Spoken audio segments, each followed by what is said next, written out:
Quick Fix. Yeah, beg and plead. Is brought to you by Pure 24, pure natural supplements designed to enhance the body and mind. They make supplements affordable, effective, and easy to use. Visit their website, pure24store.com.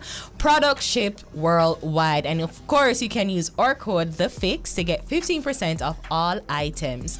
The only gummies you need for a better life.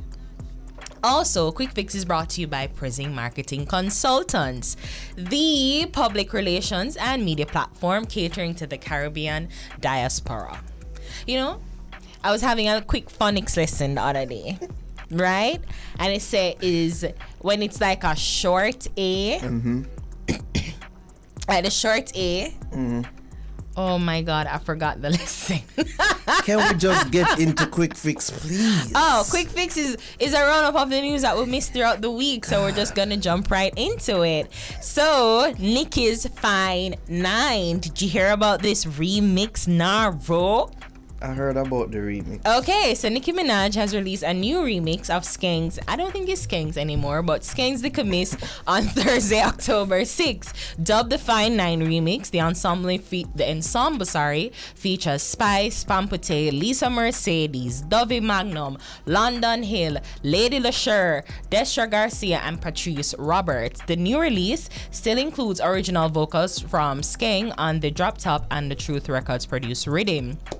In an Instagram live on Wednesday, Minaj shared what motivated her to make the collaboration happen. I've always been a lover of dancehall music. I grew up on dancehall music, so I know I'm back in a good place as a human and as an artist when I begin to fall in love again with things I originally fell in love with before I became a rapper, she said. A lot of these artists, to me, they don't get their just due. They've paved the way for inspiring some of your favorite artists, she said to her followers. So, Naro, do we love this new remix? I wouldn't say love, but I would say that I'm mixed about it. As you mentioned earlier, is this even Skeng song anymore? Even though I'm glad that there is a semblance of him left on the song, but this is not Skeng song anymore. This is Nicki Minaj's song. Fully. With that being said, I can only seek to praise this, even though that I've expressed being mixed on it, but on the positive side of things, when have we seen this amount of female artists on one song? And I think that the only person who could have done this was a Nicki Minaj. Of course. I don't think anybody else could have get Spice and Dovey Magnum on one song. And it took Nicki Minaj to do it. I can't also help but wonder if this was done in an effort to deflect attention away from her divisive nature, at least how people have her as being divisive in the female rap game. Because you know, there's a bag of things are going right now within the female rap of game, course, yeah. which she seemingly in the I center follow the of Shade Room. I follow Baller. So I can't help but think if this is some way to deflect from that. But either way, I like it for what it is. All the ladies did their thing on it. I want to especially shout out Pampute. I think that you know me, some of them type of lyrics that it kind of get tired from time to time, but she really do her thing on it. Her delivery and her flow on it was really good. And yeah, shout out all the ladies. They all did their thing. And if you're a female in dancehall or you do Caribbean music, you probably feel a little way if you were not honest.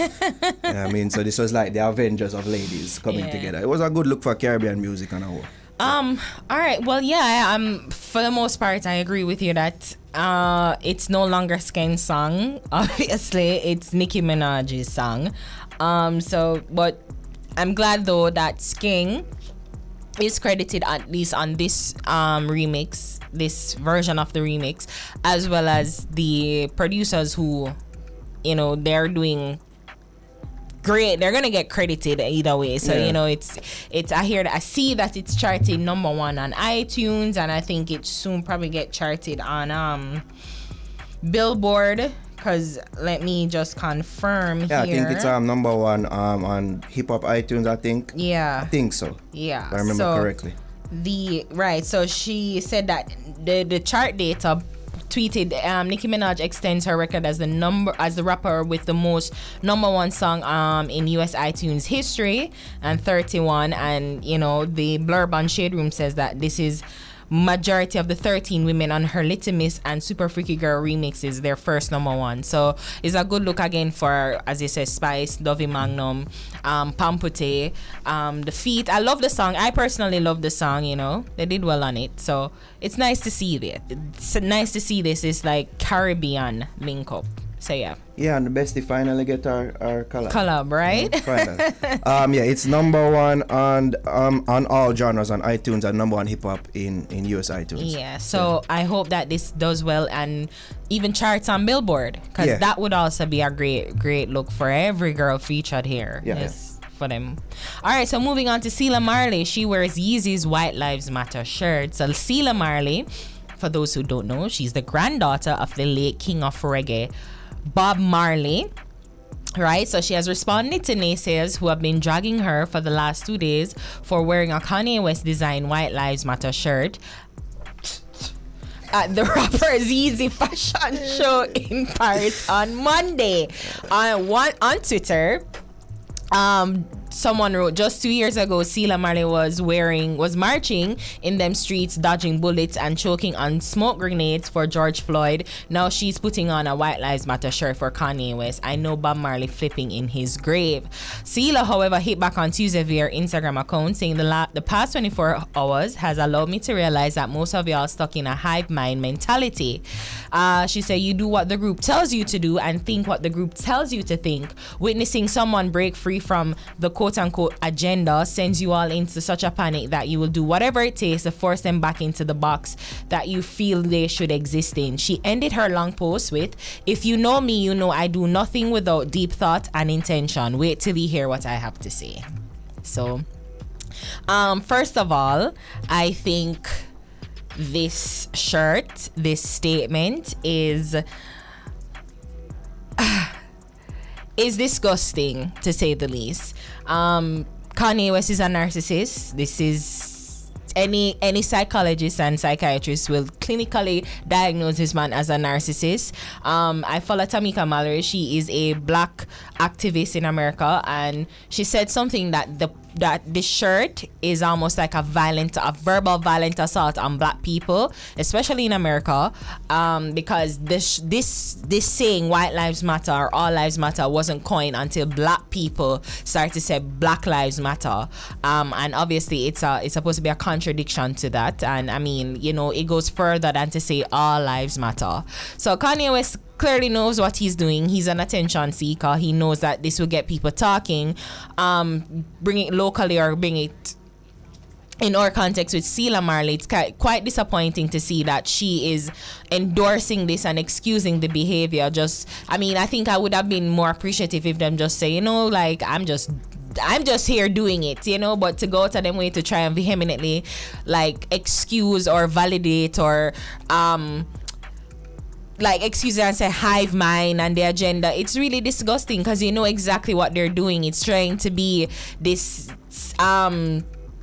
character of sorts, you know, and I mean it's just disgusting overall. Like I could go on and on and on, but this is quick fix. Yeah, this is something that was clearly done, as I said, for attention. Kanye is a well-known attention seeker, and you just see them thing pop up every now and again, and people fall for it every single time. And get caught up in it and say, oh, well, it's like, this is what Kanye does. It just seems like this young lady get caught up into it, and you know, she talking about hive mind this and hive mind that. I just think that some people who class themselves as quote unquote free thinkers, they're basically contrarians. Whatever people say or them think that, you know, is the majority in what people think and do.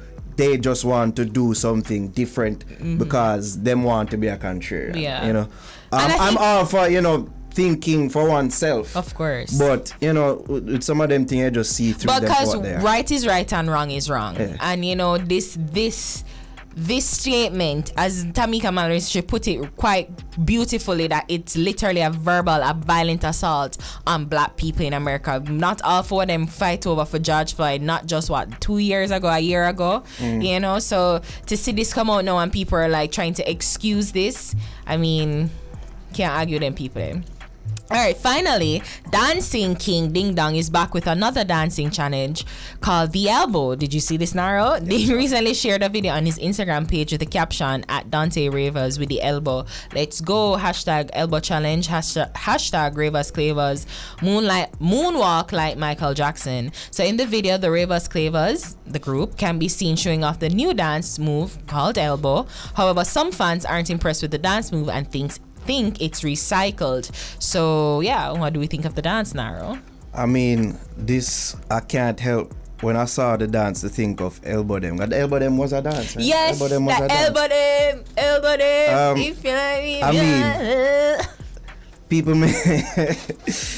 mean, this has been a talk a long time on social media and in the dancer sphere, if you will, that Ding has been copying dances. But is anything really new under the sun? Nothing really new under the sun. The best invention was the wheel. The only original invention is the wheel. Exactly. And I mean, the person who them saying been stealing from is Elephant Man. I mean, Elephant Man, quote unquote, sample enough song. I would praise him for it. So, could this be seen as a sampler dance in a sense, and just putting a different twist to it?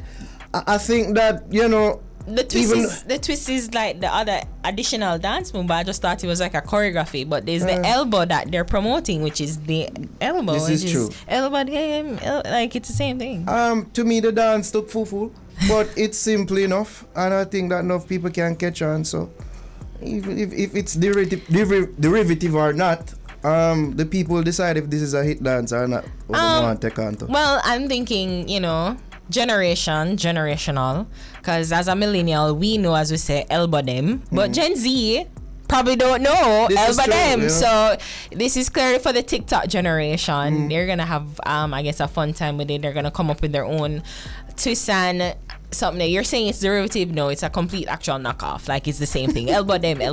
We know this. Well, at least me as a millennial, and like Elephant Man song, yeah, we know that this is the same thing. But as I said, there's nothing new under the sun, so I'm gonna put them like a spice on it and switch it up a little bit, and that's fine.